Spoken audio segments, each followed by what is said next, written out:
Lost in all this UConn basketball recruiting I've been doing lately, we have a huge football game coming this Saturday at the Rent. Guess what? You're locked on UConn.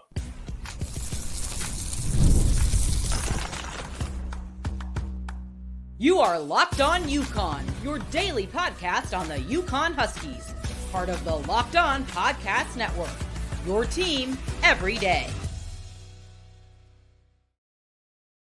Thanks for making Locked On UConn your first listen every day. We are free and available wherever you get your podcasts and on YouTube. Part of the Locked On Podcast Network, your team every day. Before we dive into today's show, just wanted to take a quick moment to ask for a small favor. If you're enjoying the content here, please take a second to subscribe to the show and follow the audio versions as well, wherever you listen to your podcast. It really helps the show grow. And I can't tell you how much I appreciate your support. It means the world to me and the rest of us at the Locked On Podcast Network. It really just keeps us going every day. Also, every follow, every subscription, YouTube, or audio download of the podcast helps create more revenue for UConn NIL. Locked On UConn is giving a 10% donation to Bleeding Blue for Good. So by supporting Locked On UConn, you are directly affecting the UConn Athletic Department. Thanks so much for being a part of this community. Today's episode is brought to you by FanDuel. Now through September 22nd, any customer who bets $5 gets a 3 free week trial of NFL Sunday Ticket. Visit FanDuel.com to get started. Well, let's get the program started. We bring in JJ Metz, who follows the Orlando Magic. He is also a credentialed media member for the Tampa Bay Rays, Florida Atlantic men's basketball, and also does a daily podcast and is a writer for the FL teams and a host of FAU Owl's Nest. JJ, thanks for being on the show. UConn coming off a loss at Duke, FAU coming off a win versus FIU. What do you see as the single biggest factor in this game on Saturday in East Hartford? Yeah, and Mark, first off, thank you so much for having me. It's a pleasure to be on. And the biggest factor that I think that's going to go on in the game on Saturday is going to be UConn's running game against the FAU front seven on defense. I think that's going to be huge to look out for. FAU, their front seven has been absolutely insane so far this season, not giving up big key yardage to running backs, and UConn's strength of their game, with that being the running back room, with them having so many key threats in the running back room, dynamic threats, guys like Cameron Edwards, who gets the rock multiple times a game, had over 20 carries in the last game versus Duke. So they're going to like to run the ball, and FAU's front seven on defense has been superb. The ability that they put pressure and apply pressure on quarterbacks with using the linebacker blitz, which has been huge. I think they're going to blitz a lot, as they blitz on 42% of plays on defense. So if they're able to apply pressure, that can stop the UConn running attack with guys on the front seven, with having guys like Prince Boyd. FAU picked up their third sack within the front seven on defense. So I think that they continue to improve each a game on the defensive side of the ball. And with UConn having such a stellar running game, with that being the identity of the UConn offense, it's going to be a big key factor. It's going to be something that I'm going to be ecstatic to watch between the UConn offensive running attack versus the FAU front seven. Well, that's really well summarized, I will say. I think you're right. You know, Cam Edwards, Victor Rosa didn't play as much last game. I think he's been bothered by a hampering injury. So you're seeing a lot of Mel Brown. You're seeing kind of myriad of guys come out of the backfield. But Cam Edwards is the workhorse. He's the guy who kind of totes the rock most of the time. I'll have to ask you this question though, because you mentioned FAU's propensity to blitz 42% of the time. Do you think they're vulnerable in play action pass? Because that's something that Husky fans in general, I've been screaming about it for the first 3 games. If you have a guy like Cam Edwards, who the defense is going to focus on, and a pretty good offensive line, we have 2 tackles that are probably going to go play in the NFL someday. Interior is a little not suspect. They did a great job holding up against Duke. Do you think that the linebacker blitzing is going to be an issue if UConn catches them on some play action passes? I don't think that the FAU secondary, if UConn wants to put in some play action, I don't think the FAU secondary is vulnerable at all. This is one of the best secondaries in the American Conference. You have a linebacker core with guys like Desmond Tisdale, Jackson Ambush, and even someone like Eddie Williams, who got that huge tip to pretty much put FAU back into the game against Michigan State on the first game of the season. So no, not at all is this secondary vulnerable. Now, that's just the linebackers alone. You go to the cornerbacks of this team. You have guys like Day Hill. This defense posed 5 turnovers last week against FIU, 3 of them being interceptions from the secondary. And I think the secondary is going to be a big key factor for FAU, because if UConn wants to incorporate the play action passes, I don't think, even if FAU does blitz, the secondary is just too strong. They really don't give up much space to wide receivers. You might see a lot of press, even from DBs, strong safeties from this FAU team. And as I've mentioned, the front seven has been tenacious all season. With them giving a blitz, there's not going to be much time after a play action pass for UConn to be able to move the ball downfield through the passing game. I think a lot of it has to, on offense, for them to move the ball, a lot of it has to be within the running game. But yes, if UConn continues to run and tries to throw in a play action here and there, that could work. We saw that with the Army game. Army, as you know, they basically throw the ball very little. They threw it a total of 4 times versus FAU, and one of those times was after 13 straight rushing plays on a 3rd and 1, when everyone was expecting the run after a double back formation, and you see a play action from Army there. So if UConn, has a smart situation, if the time comes to where they think that it's needed to make a big play downfield, do I think that they could have a play action here and there? Yes, but I wouldn't consider FAU to be vulnerable because of how strong the defense is as a whole and the secondary as well. Well, let me tell you, man, you do a good job of breaking it down. Well, I'm going to go ahead and pay some bills, and when we come back, we're going to turn the attention more on the FAU side. We will talk about one thing that I wanted to talk about in the first segment that we'll get to in the second segment, in terms of tackling and how key that will be, because UConn's had some issues with tackling this year, giving up a lot of yards after catch so far. And we're going to talk about FAU, and they've lost 21 of their last 22 games against non-conference opponents. So want to see if this is the day where they, in your opinion, if they break that curse. We're going to put it at a break and come back after this. We all know FanDuel, America's #1 sportsbook. Well, we have something a little different for you. Now through September 22nd, all FanDuel customers can bet $5 and get a 3-week free trial of NFL Sunday Ticket from YouTube TV and YouTube TV. Then with that YouTube TV base plan, you'll be able to watch every regular season Sunday afternoon out at market game. I do it every week. All you do is need a Google account and a current form of payment, and you can cancel anytime. And if that's not enough, check out FanDuel's Profit Boost in the app. Use it for this Thursday's game and all of Sunday's games. Pre-game moneyline bets. Profit Boost will be starting live on Thursday. So view your account page now to learn about all of your boosts. Guys, go get this deal. It's fantastic. All you have to do is bet $5 and you get a 3-week free trial. It's a hell of a deal.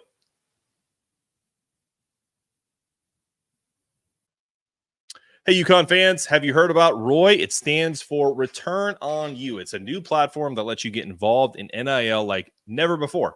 And it's by making contributions directly to your favorite athletes. By supporting players directly, you can help shape rosters, retain talent, and keep your favorite athletes from entering the transfer portal. As we all know, NIL has changed the game for athletes, and ROY is changing the NIL game for fans. Here's why ROY is different. You have no risk contributions. Fans can contribute securely, and that money is held and is only distributed if the athlete makes the decision that aligns with the fan's support. If not, the money is returned to the fan. No questions asked. Again, engage with your athletes. on their NIL journey. So by using Roy, fans not only support athletes financially, but also become a part of that NIL journey. This is different from giving money to a collective. With Roy, you can direct your money straight to whatever UConn athlete you want. Help out with a volleyball team, help out with the soccer team. Doesn't have to be a larger revenue generating sport. So definitely get in on it. Download Roy for iOS or Android and enter the referral code Locked On to automatically be entered into the sweepstakes to win $5,000 in cash. Visit joinroy.com for more details. No purchase necessary. Void where prohibited. Get off the sidelines and into the NIL game with Roy.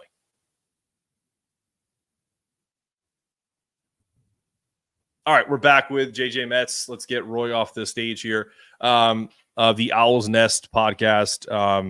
Look, man, I'd be remiss if I didn't mention this. You're incredibly impressive. So I just want to say thank you for being on the show.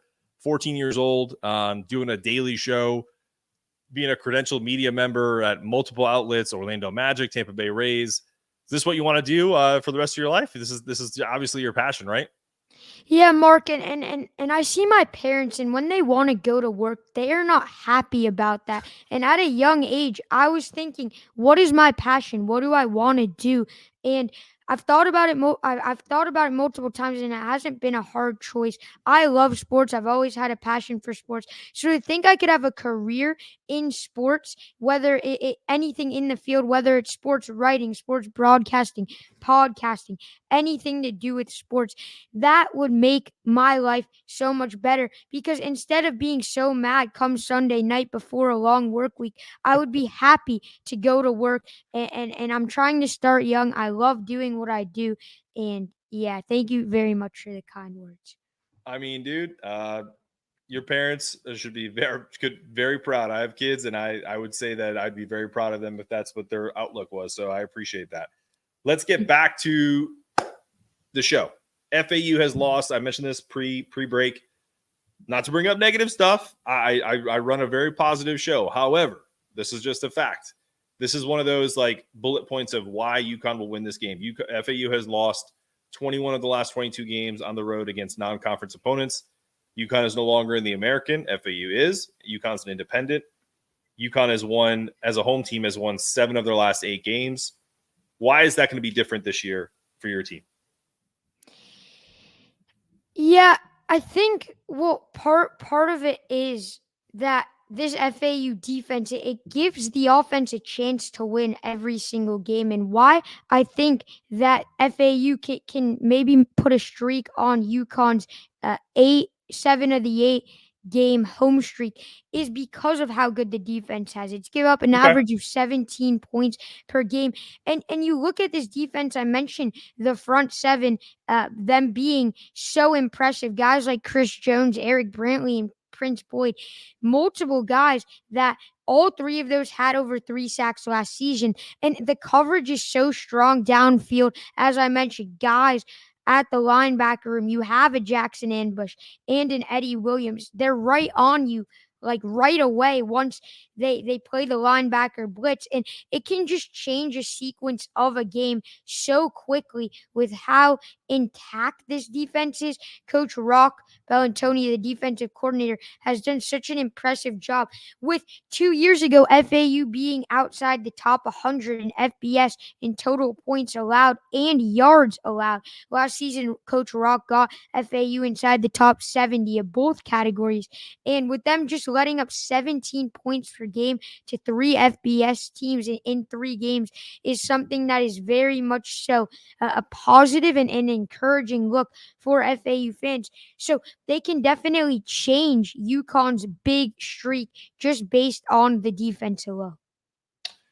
Love it. Well, not personally, but I love the answer. FAU's had a strong performance against FIU, especially on the ground with, tell me if I'm saying this name right, Zubairi Mobley? Zubairi Mobley, yes. Okay. I'm notorious for messing up names, and then people make fun of me, but that's okay. We roll on. It's part of the business. But he had 3 rushing touchdowns. What should UConn expect from FAU's rushing attack in this matchup? I will 100% say that I watched the FAU Michigan State game. I didn't see a lot of RPO, but I saw a really tough, gritty team. This UConn team needs to come ready to tackle. Would that be a fair assessment?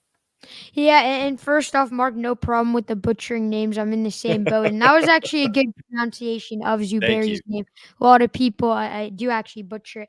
But yes, you mentioned that the running game wasn't a big style, a big identity of this offense during the Michigan State game, besides Cam Fancher taking off with his legs alone. But FAU, they've lost so many guys on offense from last season. They're still struggling to have that identity on offense. You lose two running backs in Kobe Lewis and Larry McCannon, two guys who rushed over 1,000 yards. Kobe Lewis being a Big Ten first team or second team at Purdue, then coming over to FAU. So you lose two running backs. Zubairi, it's his time to step up, and I feel as if that. Yes, UConn is going to have to tackle, and that's going to be huge because FAU isn't going to air it down deep down the field. They stick to short screen or slant passes through the air. You have guys at the wide receiver room like Omari Hayes and Jason Platt who are able. They are excellent route runners. They are able to get open, but they're 3 or 4 yard passes in the air. So if UConn's able to tackle, they're not going to be able to.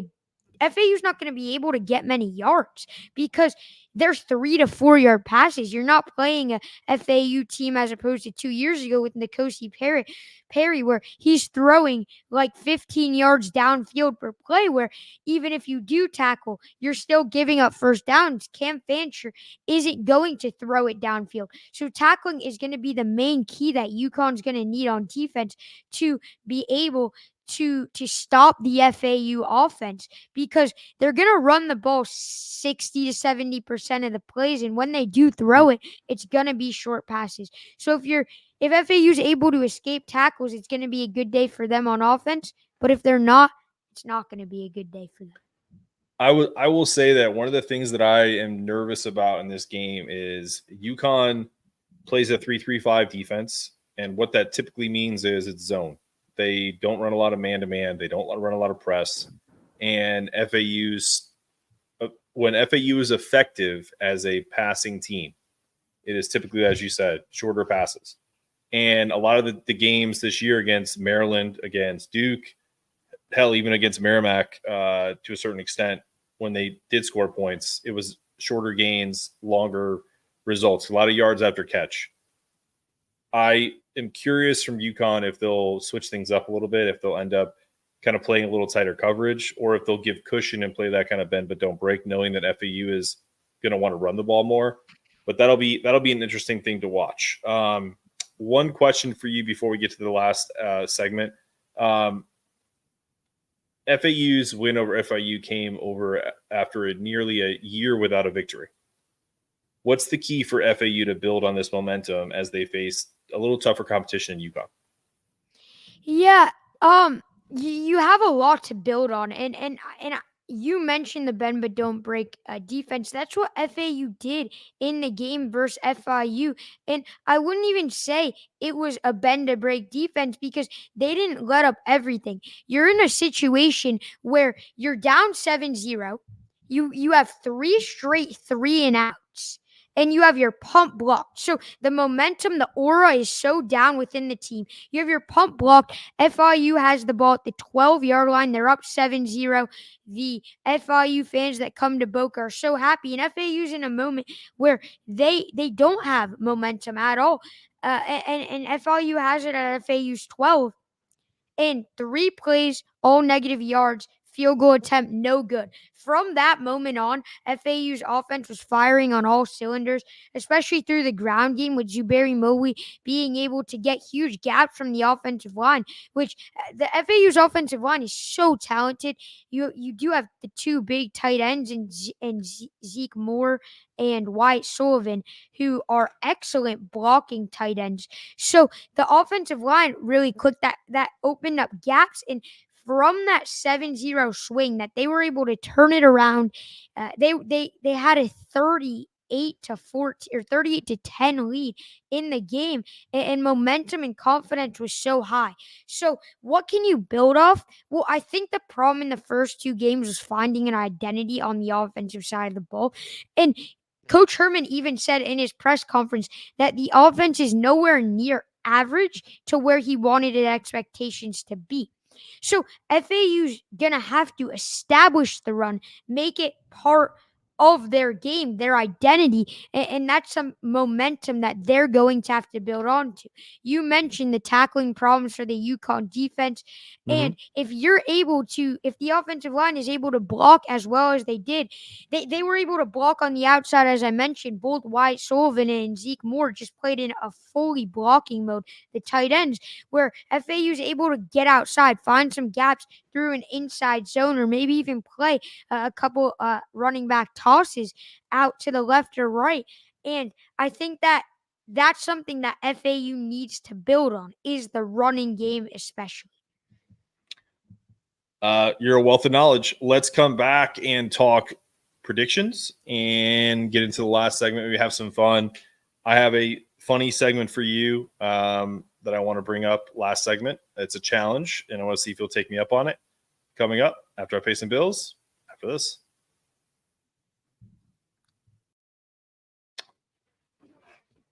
Game time. It's your old friend Mark Zanetto here from Locked On UConn. If you're going to a game, like I had my cousin ask about the Duke UConn game last week, and I sent him my Game Time app. All you have to do is download the app, use the code LOCKEDONCollege for $20 off your first purchase. Helped him buy basically a free ticket at the time for him. Yes, him and his wife and 2 kids. So they went and had a great time, got right up there close. They saw the view from their seat. They have like that 360-degree view. Also, you get a guarantee that the tickets will start to decrease as it gets closer to game time. That's why I told him to wait until like pretty much the last minute. We talked about this. It's almost like you're getting paid to procrastinate. Game time. Go to Game Time, download the app, use the code LOCKEDONCollege for $20 off your first purchase. Terms apply, but check it out and tell them I sent you. Game Time, our friends over there at Game Time. Download the app. If you haven't, please do so. I actually gave my cousin the Locked On College code, told him about it. He downloaded the app. He got tickets to the Duke UConn game last weekend at Wallace Wade Stadium in Durham. Saved himself $20 off on his first purchase. It's an absolute breeze to do so. Download the app. You can see the view from your seat. You can wait all the way up till basically the kickoff. Get a cheaper seat. It's like you're getting paid for procrastination. It is a fantastic deal. Please download the Game Time app. Use the code LOCKEDONCollege for $20 off your first purchase. Download the Game Time app today and tell them I sent you. And we're back after some technical difficulties. Really appreciate JJ Metz on the show today. Thunder in Florida. No shock there for you. You live there.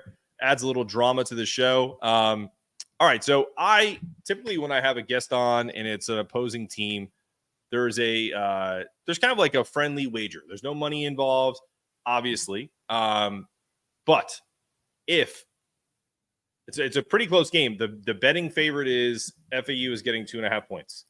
You're not allowed to bet yet. That's okay. I don't think you should, but that's a conversation you can have with your parents. I want to ask you, how confident do you feel that FAU is going to win this game? And if you are that confident, if you are, do you think that you would come back on the show just for one segment with a husky, like a big furry husky hat on?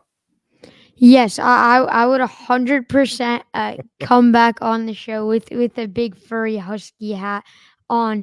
And yeah, that's something that I'd be definitely open to. As you mentioned, can't bet yet. Don't really like the betting industry. Don't want to gamble because it's a dangerous style. There you Just go. like watching sports, and I think sports are fun no matter if you have money on it or not. I still enjoy it as much. And That's how I feel. But yes, I would 100% do that. And you mentioned the 2.5 being such a little spread where you basically, if you think UConn's going to cover, you might as well take the money line, because I don't expect So do FAU you. to win by two or less if it's that close of a game. But yes, it's going to be a very close game. Both teams are in similar situations. They're both 1-2. They both competed against a Power 4 school on the road in very close games. FAU is a run dominant team first on offense, and UConn is the same way as well, whether it's QB designed runs or just the running back room in general. So my prediction, my thing for both of them is both teams are super similar. I just think that the FAU defense has been more solid than the UConn defense. I watched that film of UConn Duke. Yes, that interception return for a touchdown off while you're being down, I believe it was 21-0 or 21-7, was a key swing of momentum. It just changed the complexion of the entire game.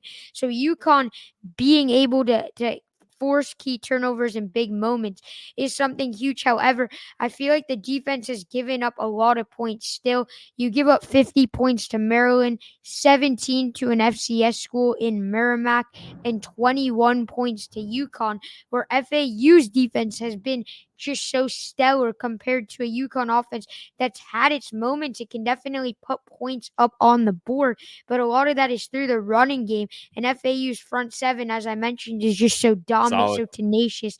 And I believe that the FAU defense is slightly going to edge out and be able to be a little bit stronger of a force than the UConn defenses, especially with FAU finding their identity on the defense. As you mentioned, it is Florida. Apologies of the Lightning and Thunder. But Good, man. yes, I do think FAU wins in I'm going to go low scoring. I am going to go with an FAU win 24-21. And Mark, quick question for you. Yeah. If FAU is able to beat UConn by 2.5 or more by the spread, would you change your Twitter profile picture to an FAU logo for one day? No. JJ, I propose this because you're being a good sport. I have two pictures. I will rock this hat on or in the FAU colors on a show. Okay? Yeah, that's the deal. But if UConn wins this game, you got to come back and wear that. I will. I will come back. I'll wear that. In fact, I'll wear it on the recap episode on the perfect. Yeah. Thank you. Perfect. Yeah, JJ is great. For those of you that are listening on audio, if you're listening on Spotify, Apple, whatever, we just showed pictures of. It almost looks like if you're a golfer, almost like a head cover that's a husky, and then also kind of like I don't know what you would call that, like a knit crocheted owl that's like purple and white. I'll put it back on the screen. But yeah, that's our bet. Obviously. I don't feel comfortable enough to. I actually did feel comfortable enough to bet on a little bit on the Duke UConn game because I got some free bets and stuff like that. I don't really use a lot of my own money for stuff like that, but it was a 17-point spread. And the play that you're talking about, I'll give you a little nugget before we get off the show. They're down 17-0. A lot of momentum on Duke's side. Langston Hardy is the son of. He's not a Hall of Famer, but was a damn good NFL player. Is Kevin Hardy. Played for the Jaguars in Florida. I think played for the Eagles as well. Really good linebacker back in the day in the 80s and 90s. That's his son, Langston Hardy, sophomore at UConn, was able to catch a deflected pass by Tua Brown and take it the distance for a pick six. So that got us all jazzed up. And then, a 21-point, explosion for UConn against an FCS school or FBS school. So we were pretty pumped and a little frustrated with the ending. So, JJ, I want to thank you for being on the show. Tell people where they can find you because I kind of have a feeling that you're going to have a very long career in this industry, and people are going to want to be able to follow you throughout your career. Yeah, Mark, thank you. Thank you so much for the kind words. You guys can find me on Twitter below at JJ FAU, and or on YouTube.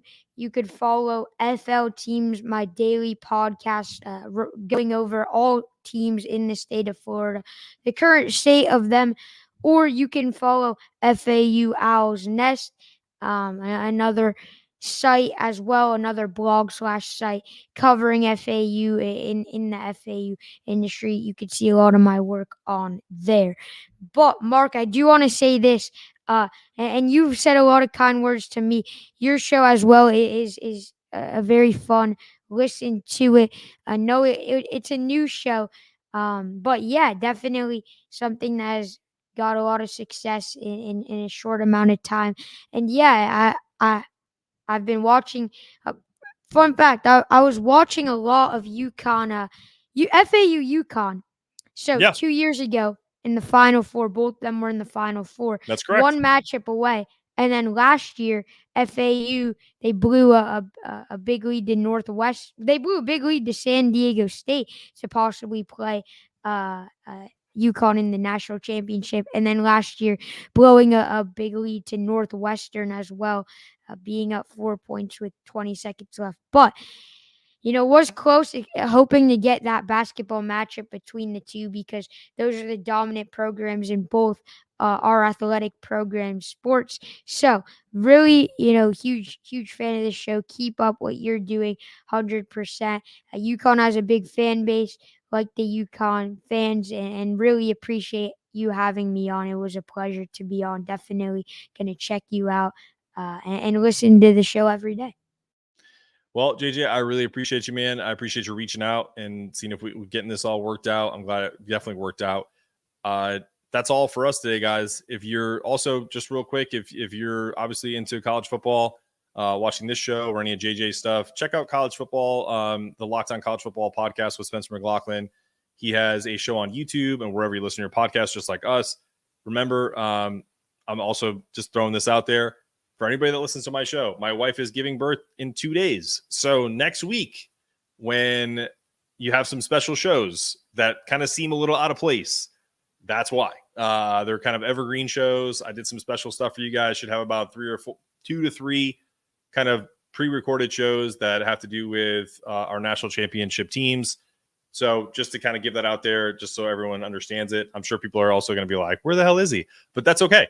For JJ Metz, I'm your host, Mark Zanetto, asking you to stay locked in, stay connected, make sure that toughness meter is always rising. And as always, go Huskies.